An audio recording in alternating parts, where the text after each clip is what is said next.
Raphaël Germain, en 2023, vous avez écrit un texte au sujet de la grande popularité des guides d'ornithologie en librairie pour le magazine Nouveau Projet. Qu'est-ce qui explique, selon vous, qu'on s'intéresse tant aux oiseaux aujourd'hui précisément?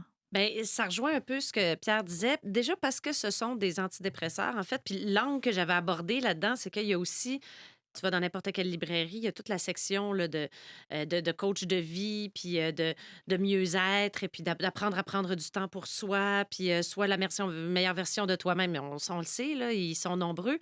Et moi, je me disais, mais juste prenez un guide d'oiseaux. Parce qu'honnêtement, comme tous ces livres-là devraient juste être remplacés par un seul livre qui dit comme va regarder des oiseaux dehors. Parce que déjà, ça tu fais sortir dehors, c'est merveilleux. Puis c'est tout ce que Paul a dit, d'ailleurs, que je vois quelqu'un rire de toi à cause de ce que tu as dit avant, c'était tout plein de beauté et de sensibilité. Puis un oiseau, c'est beau. Un oiseau, c'est tu sais, c'est lié à des c'est très lourd de symboles, un oiseau, là. C'est la liberté, c'est la vie, c'est le départ, c'est la migration, c'est le voyage.